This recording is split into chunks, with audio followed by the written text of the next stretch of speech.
नमस्कार जंटी में स्वागत आपका। मैं हूं योगेंद्र। आप देख रहे हैं नारी और नारी में आज हम बात करेंगे एसबीआई के एक ऐसे सर्वे की जिसे पता चलता है कि राजनीतिक दल ही मतदाता को लुभाने की कोशिश नहीं करते, मतदाता भी उनसे आकर्षित होता है। और ये बात कर रहे हैं हम महिलाओं से जुड़े अनाउंसमेंट्स की जो वादे किए जाते हैं चुनाव के दरमियान।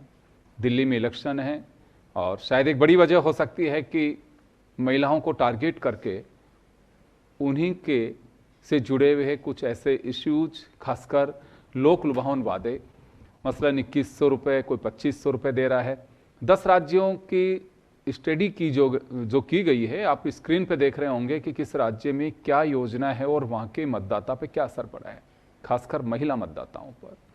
तो चलिए इसके पीछे क्या राजनीतिक सोच होती है उसको लेकर हम चर्चा करेंगे। और प्रमुख 3 राजनीतिक दलों की महिला नेत्रियां हमारे साथ में बैठी हुई हैं और उन्हीं से जानेंगे कि जिन राज्यों के अंदर महिलाओं को लुभाने के लिए राजनीतिक दलों ने जो योजनाएं वादा किया था उसके बदौलत वोट परसेंट कितना बड़ा है और फायदा भी मिला है कई राजनीतिक दलों को। तो चलिए हम चर्चा शुरू करेंगे। हमारे साथ प्रीति शर्मा जी भाजपा से हैं, संगीता गौड़ जी आम आदमी पार्टी से हैं और अनुश्री कांग्रेस से हैं। मैं प्रीति जी आपके पास में आना चाहूँगा। मैं स्क्रीन पे भी देख रहा हूँ और हमारे दर्शक भी देख रहे होंगे, कई राज्यों में इस तरह की स्कीम्स लॉन्च की गई इलेक्शन से पहले, जिससे वोटिंग परसेंटेज भी बढ़ा है और राजनीतिक दलों ने जिस एम को अचीव करने के लिए ये पासा फेंका, बिल्कुल वो सटीक भी गया है। तो सोच क्या रहती है कि वास्तव में इसकी फिर मॉनिटरिंग भी होती है कि हाँ कितना फ़ायदा मिल रहा है, नहीं मिल रहा है, क्या स्थिति है, हमने समय पर वो वादा पूरा किया भी कि नहीं किया।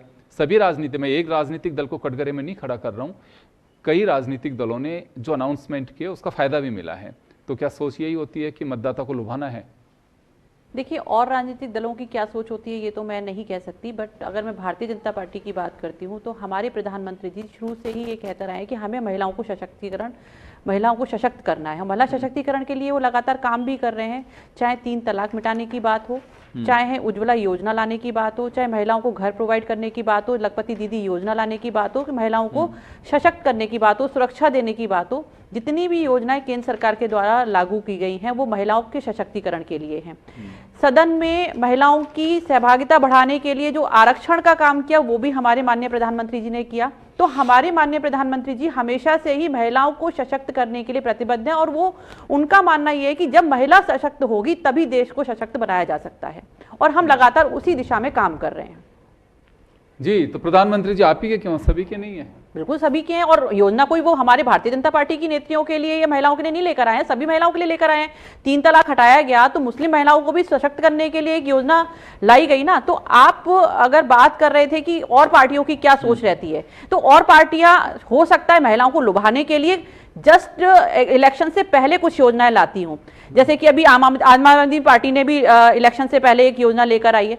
लेकिन हमारे साथ ऐसा नहीं है कि हम इलेक्शन से पहले ही इस तरीके की घोषणा करते हैं। हमारे तो मैनिफेस्टो में ही ये चीजें फिक्स होती हैं कि हमें महिला सशक्तिकरण के लिए काम करना है और हम प्रचार भी करते हैं और इवन काम भी करते हैं। तो आपका मानना है कि आप महिलाओं के उत्थान के लिए, महिला सशक्तिकरण के लिए काम करते हैं, बाकी राजनीतिक दल लुभाने के लिए काम करते हैं, या फिर दूसरे राजनीतिक दल भी आप ही के ट्रैक पे हैं कि वो भी सशक्तिकरण के लिए काम करते हैं, वो नहीं करते हैं?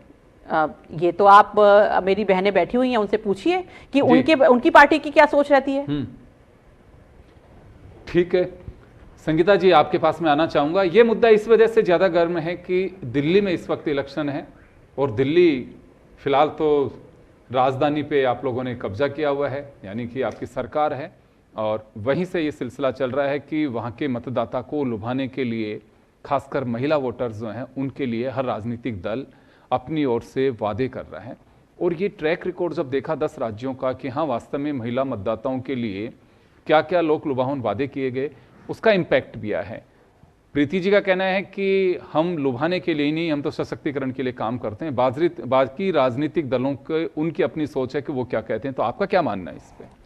देखिए योगेंद्र जी, जहाँ तक मैं बात करूँ राजनीतिक पार्टियों की, तो राजनीतिक पार्टी चाहे कोई भी हो, बीजेपी से हो, कांग्रेस से हो, चाहे आम आदमी पार्टी हो, सभी अपने अपने मैनिफेस्टो में अपने अपने कानून भी लेके आते हैं और महिला उत्थान की भी बात करते हैं। जैसे मैं बहन की बात करूं, प्रीति जी की, इन्होंने कहा लखपति योजना। लखपति योजना पे में हमने भी काफ़ी सारे एनजीओ के साथ में काम किया। लखपति योजना के वो आंकड़े दिखा दीजिए कि कितनी महिलाएं लखपति हुई है। आपकी एसएसओ आईडी तक नहीं बनाई जाती है, एसएसओ आईडी तक महिलाएं, ग्रामीण महिलाओं तक नहीं पहुंच पाती है कि कैसे एसएसओ आईडी बनाई जाए। मैं पढ़ी लिखी महिला हूँ, अगर मुझे भी एसएसओ आईडी बनाई जाएगी मेरी भी, तो मुझे कितने पायदान से गुजरना पड़ेगा। ये आप खुद, अगर आप लखपति दीदी की बात कर रहे हैं तो ये बात आप पहले खुद फेस कीजिए उस चीज़ को, फिर उस पर हम अमल करेंगे। मैं भी खुद भी करने को तैयार हूं, क्योंकि मैं राजस्थान में रहती हूं। बात करती हूं आम आदमी पार्टी की, तो आम आदमी पार्टी आज 25% महिला वोटर बढ़ी है। किस वजह से बढ़ी है? वहां पर जो महिलाओं को जो फ्री के अंदर बस की व्यवस्था दी जा रही है, वहाँ पे बिजली, पानी, मोहल्ला क्लिनिक, ये सारी व्यवस्थाएं जो दी जा रही है, वो किस में, क्या महिलाएं नहीं है उसमें? महिलाएं भी तो हैं, महिलाएं भी उसका लाभ ले रही है, पुरुष भी ले रहे हैं, बच्चे भी ले रहे हैं, बच्चे बड़े बुजुर्ग सब ले रहे हैं उसका फ़ायदा। और देखिए अभी चुनी हुई सरकार है, अभी आम आदमी पार्टी है, और ये तो आने वाला वक्त ही बताएगा कि आम आदमी पार्टी कितने पायदान पे, अपने किए हुए वादों पे और अपने किए हुए कामों पे कहाँ तक पहुँच पाएगी। जी चलिए, तो वक्त तय करेगा, और होना चाहिए अगर जो आप वादा कर रहे हैं तो, क्योंकि देखिए वादे एक तरह से एक मार्केटिंग का ऐसा प्रोडक्ट होता है कि राजनीति में जिसकी बदौलत लोग उस पर भरोसा करते हैं, लोग सतोलते हैं कि अच्छा ये हमारे लिए ये काम करेगा, और अगर वो फुलफिल नहीं हो पाते हैं तो एक तरह से चीटिंग होती है उसकी। अनुश्री लॉयर भी है। अनुश्री, क्या मानना है कि दोनों पार्टियां ने तो अपनी बात कही है कि बिल्कुल हम करते हैं और उसी से करते हैं, लेकिन दूसरों के लिए भरोसा भी नहीं है एक दूसरे को।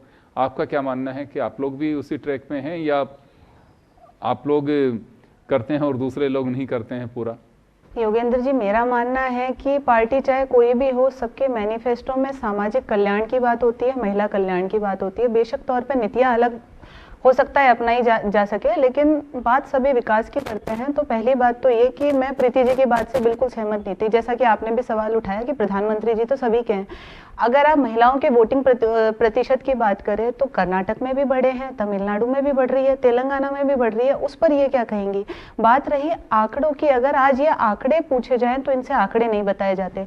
दूसरी बात ये कि जब अच्छी बात है अगर महिलाएं किसी भी उससे अगर प्रोत्साहित हो रही है और अपना हक दिखाने वोटिंग के थ्रू अगर आ रही है, तो ये बहुत अच्छी बात है, क्योंकि आधी आबादी को भी अपना हक मिलना चाहिए निश्चित तौर पे। आज ये बात करते हैं कि हम बिल्कुल निश्चित तौर पे नारी शक्ति बंधन अधिनियम लाए, लेकिन इसकी बात तो पहले ही कांग्रेस ने कर चुकी थी, लेकिन किसी कारण से ये पास नहीं हो पाया था। आज प्रधानमंत्री जी सभी के हैं, तो मणिपुर के मुद्दे पे क्यों नहीं बात करते?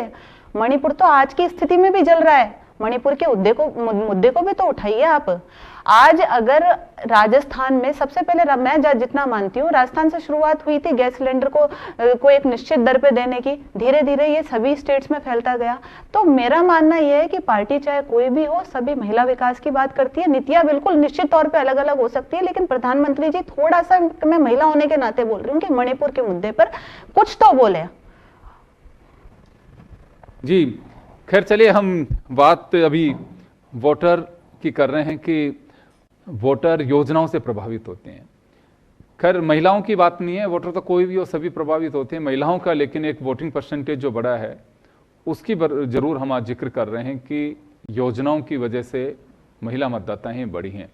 तो मैं ये जानना चाहूँगा, खैर चलिए मेरा पहला जो क्वेश्चन आप लोगों से था यही था कि राजनीतिक दल क्या इसी ट्रैक को चुनते हैं कि महिला मतदाता प्रभावित होंगी? प्रीति जी, महिलाओं चाहे पुरुष हो, मतदाता तो मतदाता ही होता है, तो असर होता है इन सब चीज़ों का, या फिर ये माना जाता है कि बिल्कुल होता है असर, और असर होता है तभी तो राजनीतिक दल वादे करते हैं? योजनाओं का असर तब होता है जब धरातल पर वो योजनाएं उतरती हैं। जैसे कि लेकिन चुनाव से पहले तो वादे ही उतरते हैं धरती पे। तो नहीं, चुनाव से पहले देखिए, चुनाव से पहले वादे उतरने के साथ साथ आप उससे पहले की भी प्रक्रिया अगर देखेंगे, जब चुनाव से पहले की अगर देखें कि जैसे मान लीजिए किसी पार्टी ने कोई वादा किया कि हम महिलाओं को ये चीज देंगे, अब आप कह रहे हैं महाराष्ट्र में वोटिंग परसेंट बढ़ा, तो क्यों बढ़ा? क्योंकि हमारी सरकार पर विश्वास किया, हमने जो योजनाएं चलाई वो धरातल पर उतरी। महिलाओं को चूल्हे से निजात मिली, धुएं से निजात मिली तो उन्होंने एक्सेप्ट किया, उनको घर मिले तो उन्होंने एक्सेप्ट किया। लखपति दीदी योजना हो, सुकन्या समृद्धि योजना हो, चाहे कुपोषित महिला को सुपोषण प्रदान करने की बात हो, तो ये सारी योजनाएं हमने चलाई केंद्र सरकार ने और धरातल पर चलाई, इसीलिए महिलाओं का वोटिंग परसेंटेज हमारे यहाँ बढ़ा। अब बात करते हैं फ्री में, क्योंकि हम महिलाओं के सशक्तिकरण की बात कर रहे हैं। आपने देखा होगा कि हम उनको सशक्त करने के लिए, उनको रोजगार प्रदान करने के लिए बात कर रहे हैं, हम उनको ऐसी चीजें प्रोवाइड कर रहे हैं जिससे कि वो आगे बढ़ सकें। चाहे वो वर्किंग वुमेन है, उसको सेफ्टी चाहिए तो हमने हॉस्टल की बात की, हमने कहा कि अगर छोटी उद्योग खोलना चाहते हैं तो हमने उसके लिए योजना चलाई। तो इससे महिला सशक्त होगी। केवल फ्री में एसी बस का सफर कराने से महिला सशक्त नहीं हो रही है। महिला को सशक्त करने के लिए फाइनेंशियली इंडिपेंडेंट बनाना भी बहुत जरूरी होता है। अभी जैसे मेरी बहन ने बोला कि SSO-ID किसी की नहीं होती, SSO-ID बनाने में आजकल जो टेक्नोलॉजी की अगर मैं बात करती हूं तो टेक्नोलॉजी घर घर तक पहुंच चुकी है। हाँ, ग्रामीण क्षेत्र में कुछ परेशानियां आती हैं, लेकिन उन परेशानियों से निजात दिलाने के लिए भी कई सेंटर्स ऐसे खोले जाते हैं और हमारी टीम लगातार वर्क करती है, धरातल पर वर्क करती है। आपकी इस बात को काट के एक बात कहना चाहती हूँ जी। मैं कह रही हूँ कि अब आज हम मीडिया के सामने बैठे हैं, खुले मंच पे बैठे हैं, आप हैं, मैं हैं और हमारे साथ में कांग्रेस की बहन भी है। आप SSO-ID आप अपनी अभी खुद की बना के, अगर नहीं बनी हुई है तो अभी खुद की बना के आप मीडिया के सामने अभी बता दीजिए कि क्या ग्रामीण टेक्नोलॉजी कितनी भी बढ़ गई हो, लेकिन ग्रामीण महिलाएं हो चाहे शहरी महिलाएं हो, SSO-ID बनाना, स्वयं सहायता समूह की महिलाओं को 10 महिलाओं को समूह को जोड़ के 10 महिलाओं को जोड़ने के बाद में आप आगे का प्रोसीजर शुरू करते हो। आप इकलौती एक महिला को सम्मान क्यों नहीं दे सकते? आप जो है बात करते हो, स्वयं सहायता समूह की बात करते हो, SSO-ID के टेक्नोलॉजी कौन लेके आया? ये सबसे पहले टेक्नोलॉजी कौन लेके आया? कांग्रेस के राज में आया। सबसे बड़ी बात जो आई टेक्नोलॉजी की तो कांग्रेस के राज में आई। हम आज इंप्लीमेंट कर रहे हैं, हम सबने गैजेट्स, ये मोबाइल फोन सबके पास में है। बिल्कुल सही, लेकिन बिल्कुल सही कह रहे, कांग्रेस की सरकार थी भाई। अपनी अगर हम बात करें, जब संविधान अपना लागू हुआ, स्टार्ट जो हुआ, तो सरकार ही एक थी, पार्टी एक थी कांग्रेस की, उसके अलावा कोई दल था क्या? आप मुझे बता दीजिए। तो ईवीएम भी कौन लेकर आया? आज कांग्रेस पार्टी ईवीएम पर क्वेश्चन मार्क उठाती है। ईवीएम भी तो इंदिरा गांधी जी लेकर आई थी। आज तो आप ईवीएम पर क्वेश्चन मार्क उठाते हो, तो लेकर आने वाली भी तो इंदिरा गांधी, बात वो नहीं है। इंदिरा गांधी जी के टाइम कहाँ आई मैडम? ईवीएम इंदिरा गांधी जी के टाइम में आई थी, आप गूगल पे सर्च कर लीजिएगा। कंप्यूटर तो मैडम, कंप्यूटर तो राजीव गांधी जी के टाइम पे आया था, राजीव गांधी जी ने कंप्यूटर लाके दिया था। देखिए कांग्रेस की सरकार के टाइम जी, ये आपको मैं बात बताऊं, जनरल नॉलेज की बात है। राजीव गांधी जी ने सबसे पहले टेक्नोलॉजी पे, कंप्यूटर पे बात करी थी, जहां पे अटल बिहारी वाजपेयी जी ने बैलगाड़ी का चक्कर लगाया था कि भारत कृषि प्रधान देश है, भारत का किसान है, इतनी आबादी क्षेत्र जो 70% लोग गाँव में रहते हैं, बैलगाड़ी में रहते हैं, तब वहां पे संसद के चक्कर लगाया गया था। ये पुरानी बात है। करना चाहूंगा, इंदिरा गांधी का जब दौर रहा होगा, 84 में उनकी डेथ हो गई थी, तब तक दुनिया में कहीं पे भी ईवीएम नहीं थी। इंडिया की बात नहीं कर रहा हूं मैं, कहीं पे भी नहीं थी ईवीएम। सर्च कीजिएगा एक बार सर्च कीजिएगा। बहुत अच्छे से और मैं बता रही हूं, कॉन्फिडेंस के साथ में कह रहा हूं, इंडिया के तो मैं भी आपको बोल रही हूं, मैं आपको डिटेल ला के इंदिरा गांधी के टाइम पे कहां पे ईवीएम, कंप्यूटर नहीं आया था इंडिया के में अंदर, तब तो ईवीएम का कॉन्सेप्ट लाने वाली इंदिरा गांधी जी ही थी। आप एक बार गूगल पे सर्च कीजिएगा, मैं आपको दिखा दूंगी पूरा। उस वक्त तो कंप्यूटर का ही नहीं सोच आई थी। राजीव गांधी कंप्यूटर की सोच लेके आए थे, तब उन्होंने पहली बार चर्चा की थी, और उसी के बाद में आईटी के युग के एक तरह से कहा जा सकता है कि आईटी के युग का प्रारंभ हुआ होगा। हाँ, है ना? तो ईवीएम कहां से आ गई उनके टाइम पे? हो सकती है, सोच थी, आगे आने वाली हाँ टेक्नोलॉजी बिल्कुल थी। और मैं आपको तथ्यों पे ही बात कर रही हूँ। और दूसरी चीज हम बात कर रहे हैं, जैसे महिला सशक्तिकरण की बात करते हैं, तो जो आप बात कर रहे हैं कि पहले जैसे 4G 5G, पहले 3G था, फिर 4G हुआ, फिर 5G हुआ, तो टेक्नोलॉजी तो घर घर पहुंचेगी। 2G। आज सवाल का जवाब दे दीजिए, आप भी महिला है, मैं भी महिला हूँ, इतनी सी बात का जवाब दे दीजिए। महिलाओं की बात चल रही है, महिला सम्मान की बात चल रही है, तो आप मुझे इतना सा उत्तर दे दीजिए।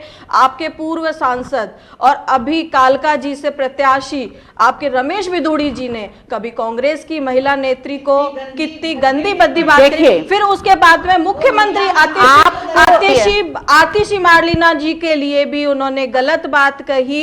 आप इस पे क्या कहना चाहेंगी? मैं मुझे बता इतना सा देती हूँ बता ना। दीजिए, महिला होने के नाते। महिला होने के नाते उनकी बात का समर्थन ना तो मैं करती हूँ और ना हमारे पार्टी के वरिष्ठ नेताओं ने किया। आपको भी याद होगा कि जब कालका जी से जो प्रत्याशी हैं माननीय रमेश बिदुड़ी जी वरिष्ठ नेता हैं और उनका जो व्यक्तिगत विचार तो आया माफीनामे के समय उन्होंने ऐसा क्यों कहा कि अगर सबसे पहले लालू जी अपनी माफी मांग ले तो फिर मैं माफी दूंगा? क्यों कही ऐसी बात? इतना ईगो किस बात का है? आप वोट लेने के लिए जा रहे हो दिल्ली के अंदर, आप बैठे हो कालका जी में, आपको जीत के आना है। धारीवाल जी को आप क्यों छोड़ महिलाओं देते को दे रहे हैं? हैं, आप धारीवाल जी को क्यों छोड़ देते हैं? तो अब क्यों नहीं छोड़ा? बिल्कुल नहीं छोड़ा। हम मैं तो इसी मंच पे मैं योगेंद्र जी ने मुझे बुलाया था, धारीवाल जी की भी बात आई थी तो मैं तो धारीवाल जी के लिए बोल के गई थी। उस वक्त धारीवाल जी के लिए कहते हैं कि बलात्कार की घटना है तो झूठी होती है, 75% झूठे मुकदमे दर्ज होते हैं, आप उनको क्यों छोड़ देते हैं? किसी को नहीं छोड़ा। सुने रेप केसेस को लेकर के देखिए, अब ये मामला बहुत सर हम डाइवर्ट चले जाए, हम इलेक्शन पे फोकस रखना चाहेंगे। विधानसभा के अंदर आप धारीवाल जी की जिक्र कर रहे हो, गुलाब चंद जी कटारिया और धारीवाल साहब दोनों ने ये बात कही है कि इस तरह के केसेस ज्यादातर एफआईआर इस वजह से लगानी पड़ती है कि मामले झूठे होते हैं। ऑन रिकॉर्ड है ये, कटारिया साहब ने भी कहा, क्योंकि पुलिस वाले जो जवाब देते हैं विधानसभा में नेता वही बोलते हैं, और वो भी गृह मंत्री रहते हुए ये बात कही। और आप खुद भी लॉयर हैं, आप जानते हैं कि सारे ही रेप केसेज और दहेज के मामले क्या सच्चाई सत्य होते हैं क्या? देखो, मुद्दा ये नहीं है, हम उस पर जाना भी नहीं चाहते हैं, और मुद्दा टोटली हम ये फोकस करना चाहते हैं कि क्या महिला सशक्तिकरण के लिए जो योजनाएं महिलाओं को प्रभावित करने के लिए चुनाव से पहले यानी कि वादे के रूप में जो किए जाते हैं, निश्चित रूप से उससे महिलाओं का वोटिंग परसेंटेज बढ़ा है। सर्वे ये कह रहा है कि जो योजनाएं जिन राज्यों के अंदर चुनाव से पहले वादे के रूप में लेके आई गई, उनकी वजह से वोटिंग परसेंटेज बढ़ा। तो मैं आप लोगों से सिर्फ इतना सा जानना चाह रहा हूं कि महिला साक्षरता में भी 1% का इजाफा हुआ है क्या? ऐसा तो नहीं कि वादों से ज़्यादा महत्व महिलाएं अपना वोटिंग राइट का समझ रही हो? हम केवल वादों पे क्यों जा रहे हैं? वो पढ़ी लिखी भी तो हैं, क्या ये कारण नहीं हो सकता है कि उसकी वजह से वोटिंग परसेंटेज बढ़ा है? जी संगीता जी। बिल्कुल, देखिए महिलाएं जागरूक हो रही है। परसेंटेज 1% आप बता रहे हैं, मेरे ख्याल से 1% से ज्यादा ही हुआ होगा। पहले से हाँ, इजाफा हुआ, इजाफा जो आप बता रहे हैं उससे ज्यादा ही हुआ होगा। ग्रामीण क्षेत्रों में भी बच्चियों को पढ़ाया जा रहा है, पढ़ रही हैं और आगे बढ़ने की, देखिए वोटिंग का राइट्स तो सबको पता चल गया है, चाहे वो ग्रामीण क्षेत्र हो, शहरों में तो था ही, लेकिन आज ग्रामीण क्षेत्रों में भी सबको ये जो वोट दे के आती है ना, तो ये अपनी उंगली दिखा के और ये दिखाती है कि हम भी इस देश के नागरिक हैं और हमें राइट्स हैं चुनाव करने का, ऐसे नेता का, ऐसे प्रधानमंत्री का या ऐसे मुख्यमंत्री का या ऐसे विधायक का जो हमारी बात सुनेगा। ये केवल लुभावने वादे करने से कुछ नहीं है और ये महिलाएं भी जान चुकी है। प्रतिशत मैं तो कह रही हूँ 1% से ज़्यादा ही होगा शायद, लेकिन शायद आप कह रहे हैं मीडिया पे मंच पे बैठ के, तो आप मेरे से ज़्यादा सही बता रहे होंगे क्योंकि आंकड़े आपसे ज़्यादा बेहतर कहीं पर भी नहीं हो सकते। लेकिन महिलाएँ जागरूक हो रही है और उनको अपने राइट्स का भी आज अनुभव हो चुका है। जी अनुश्री, आपके पास में आना चाहूँगा मैं। ये कुछ आप लंबे समय से आप छात्र राजनीति से भी, वादे इसमें कहीं डाउट नहीं है कि आज हम चर्चा तो खैर महिलाओं की कर रहे हैं, लेकिन वादे तो पुरुषों के लिए भी होते हैं और महिलाओं के लिए भी होते हैं। पर्टिकुलर कुछ सेगमेंट्स में उन्हें इनवाइटेड कॉमाज में ये स्पेशली हम कह सकते हैं कि स्पेशली फला वर्क के लिए हैं, पर वोटर पे असर तो पड़ता है इनका।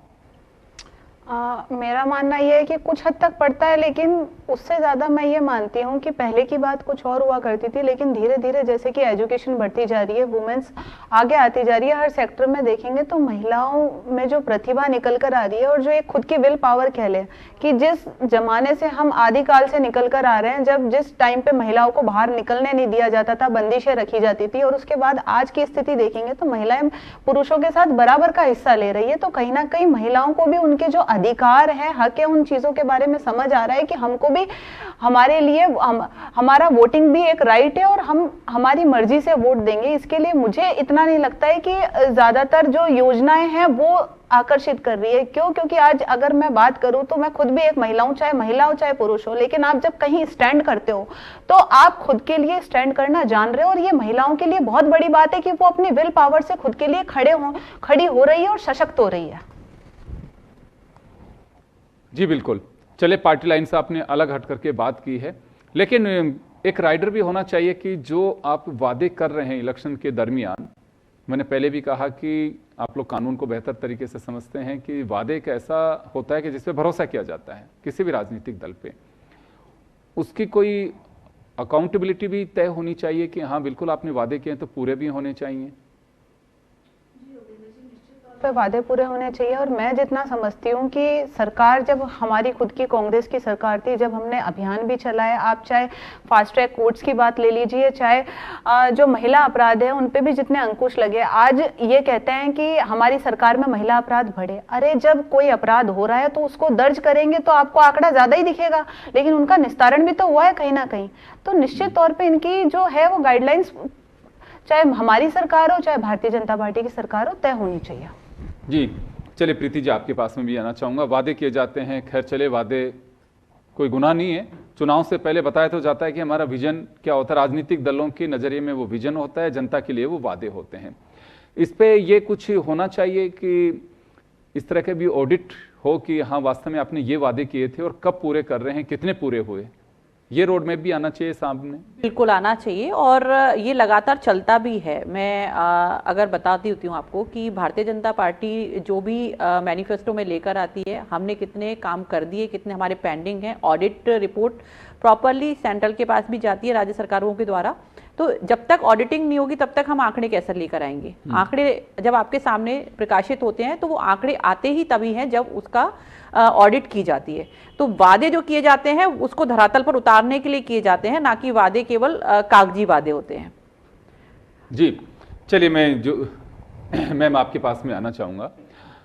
क्या लगता है आपको कि वादों को पूरा करने के लिए कोई ऐसा मैकेनिज्म डेवलप किया जाना चाहिए कि हाँ वास्तव में जो वादे किए पूरे भी होने चाहिए? देखिए अभी होता क्या है, मीडिया अपनी रिपोर्ट्स में कुछ लिख देगा, विपक्ष लिख देगा, बोलता रहेगा कि हाँ साहब ये वादे आपने किए थे पूरे नहीं हुए, लेकिन सत्ता में जो भी लोग बैठे हो, जहाँ पे भी बैठे हो, सभी की सरकारें हैं, किसी न किसी राज्य में आप तीनों बैठे हैं उनकी, वो कहते हैं कि नहीं नहीं हम तो पूरे वादे पूरे भी कर चुके हैं। लेकिन किसके लिए कि जिसके लिए वादे पूरे करने की बात आ रही है वो तो कह रहे हैं कि हमारे पास में चीज़ें ही नहीं आ रही हैं।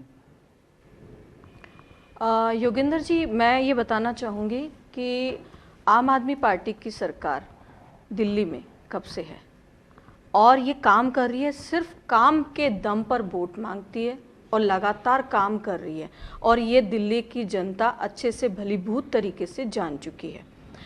10 सालों से केंद्र की सरकार वहाँ पर है, दिल्ली में वो गढ़ है, वहाँ पर 2 लोग बैठते हैं, मुख्यमंत्री भी बैठता है और प्रधानमंत्री भी बैठता है, वहाँ 2 लोग बैठे हैं। इसके बावजूद आज बता दीजिए, मैं आज आपके मंच के माध्यम से ये कहना चाहती हूँ कि केंद्र की सरकार ने इन 10 वर्षों के अंदर क्या वादे किए और क्या उनका विजन रहा, क्या उन्होंने आगे के फैसले रखे हैं कि क्या करना है, कितनी इम्प्लीमेंट किए हैं। आज अगर देखी जाए तो उन्होंने तो एक चेहरा तक चुनाव नहीं किया है दिल्ली के चुनाव के लिए कि उनका दिल्ली के चुनाव के बाद में ये मुख्यमंत्री होगा। राजस्थान की सरकार की तरह से उन्होंने हर चीज़ तो उन्होंने पेटी पैक करके रखी है कि बाद में पत्ते खोलेंगे कि कौन हमारा चेहरा होने वाला मुख्यमंत्री का। आज तक दिल्ली का चेहरा उन्होंने नहीं बनाया, जैसे राजस्थान का नहीं बनाया था उसी तरह से उन्होंने आज तक दिल्ली का चेहरा तक नहीं बनाया है। केंद्र की सरकार होते हुए भी 10 सालों के अंदर दिल्ली के लिए क्या करके दिया उन्होंने। मैं तो अभी के इलेक्शन की बात करती हूं और हम तो काम पे बात करते हैं, काम के नाम पे वोट लिया है और काम करके दिया है, चुन के भी आए हैं, चुनी हुई सरकार है जनता की। आप सोचिए आम आदमी ये तो बात हो, मैं तो ये जानना चाह रहा हूं कि वादे राजनीतिक दल जो करता वो तो कहता हमने पूरे किए, लेकिन इसका पता कैसे चले कि वास्तव में हुआ कि नहीं हुआ पूरा? ये राजनीतिक दल को खुद को अपना ये भी पेश करना चाहिए कि हाँ बिल्कुल हमने पूरे किए और इतने फीसदी कर दिए, ये इसका प्रमाण है। बिल्कुल इसकी ऑडिट होनी चाहिए, बिल्कुल ऑडिट होनी चाहिए। सरकार किसी की भी हो, लुभावने वादे किसी के भी दिए गए हो, चाहे इलेक्शन के समय पे दिए हो, पहले दिए हो, बाद में दिए हो, इम्प्लीमेंट कितने हुए उनकी ऑडिट होनी बहुत जरूरी है। जी चलिए अनुश्री, आपके पास में आना चाहूँ, कोई ऐसा मैकेनिज्म होना चाहिए? जी निश्चित तौर पे वही बात मैं बोलूंगी कि हाँ सरकार चाहे किसी की भी हो, यदि हमारे मैनिफेस्टो में जितनी भी योजनाएं रही हैं, चाहे महिला कल्याणकारी योजनाएं रही हो, चाहे युवाओं के लिए रही हो, तो जितने जो वादे कोई भी सरकार करती है तो अंतिम वर्ष में उसकी बिल्कुल ऑडिट होनी चाहिए और चुनाव होने से पहले ये चीजें जनता के सामने जागरूक होनी चाहिए कि किसने कितना काम किया है और कितना नहीं किया है। बिल्कुल आप लोग सही कह रहे हैं। खैर देखिए, ये चीज़ें आ रही हैं कि महिला मतदाता घर से बाहर निकली हैं और अच्छी खासी निकली हैं, इजाफा हुआ है। लेकिन अभी ये चल रहा है कि जिन राज्यों के अंदर महिलाओं को लुभाने के लिए मतदान या अपने पक्ष में वोट कराने के लिए जो वादे किए गए, उनका इम्पैक्ट आया कि महिला मतदाता बाहर निकली हैं। लेकिन दूसरा असर एक इसका ये भी है कि वोट के महत्व को समझा जा रहा है, बराबरी का दर्जा है, महिला सशक्तिकरण की भी बात मतदान से जाहिर होती है, महिला अपने फैसले करने लगी है और एक होड़ भी मचती है कि वो वोट डालने गए तो हम भी जाएंगे। और दूसरा इसका सबसे बड़ा असर है कि साक्षरता, उसका भी एक रेशो जो बड़ा है, वो भी एक बड़ा कारण है। खैर, वजह जो भी हो, आधी आबादी कई राज्यों के तो वोटिंग परसेंटेज ऐसे बताते हैं कि पुरुषों से ज़्यादा महिलाओं ने वोट डाल दिए हैं, कई चरणों में ऐसे भी आंकड़े सामने आए। तो चलिए, बहुत अच्छी बात है। और महिला सशक्तिकरण को लेकर के हमारा नारी एपिसोड जो हम आप लोगों की वजह से ही चलाते हैं, उसका हमारा एक मोटिव है, वो भी यही है कि महिला हर क्षेत्र में आगे आए, चाहे वो मतदान का क्षेत्र हो, चाहे चुनाव लड़ने का हो, या फिर वक्त आने पर यह आईना दिखाने का भी है कि आपने वादे पूरे नहीं किए तो हम खारिज भी कर सकते हैं। खैर चलिए, अभी दिल्ली में मतदान, आप वोट जरूर डालें। आप सभी का बहुत बहुत शुक्रिया। और नारी में इतना ही, दीजिए इजाजत, नमस्कार।